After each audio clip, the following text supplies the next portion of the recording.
बुवासाहेब साठे. काय करता, व्यवसाय काय तुमचा? मी प्रॉपर शिक्षक म्हणून काम करतो, प्राध्यापक म्हणून जॉब करतो. बर. नोकरी बरोबरच शेती करतो. शेती खूप दिवसामध्ये जन्मल्यापासून शेती हा व्यवसाय माझा चालूच आहे. बर बर. शेतीसाठी तुम्ही आतापर्यंत रासायनिक शेती करत आलात, पण आता जर तुम्ही बघितलं तर मी जे हे सफलची रेंज तुम्हाला काही दिली होती, तुम्ही ती ही शेतीला वापरली का? हो सर, 100% वापर. बर. ही वापरल्यापासून तुम्हाला काय बदल जाणवला? आपल्या कंपनीची ओनली वन सफल, बर. NPK आणि फ्रूट ह्या दोन्हीच वापरलेले. बर. म्हणजे रूप तुम्ही सफल रूट आहे ते गव्हाला खालून सोडण्यासाठी वापरलं.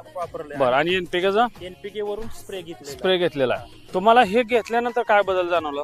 की पिकाची जोमान वाढ झाली. गहू म्हणजे काहीच म्हणजे 20 दिवसापासून चालू केलेलं होतं. 20 दिवसापासून गव्हाची वाढ चांगली जोमान झाली. आता 2-2.5 फुटावर गहू आलेला आहे. बर.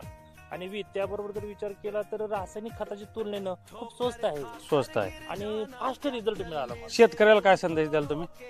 शेतकऱ्यांनी रासायनिक खत वापरावे, वापर कमी करावा. खरंच कारण ती महाग आहे, ती वेळेत मिळत नाही ती खत. आणि आपण उगाच रासायनिक खताचा विचार करतो की रासायनिक खताचा जरा विचार कमी करून जैविक शेतीकडे जर वळलं तर खूप छान बरं वाटेल. मला देखील एक पौष्टिक अन्न आपण निर्माण करतो, याचं समाधान शेतकऱ्याला देखील लाभेल.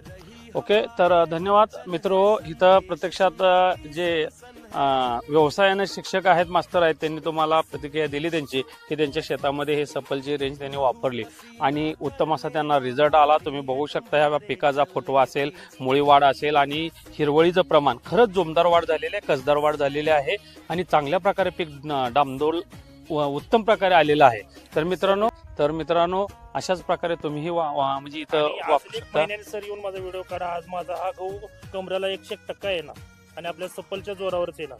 ओके, धन्यवाद. तर मी होतो विशाल ताटे देशमुख, टीम विनर सहा.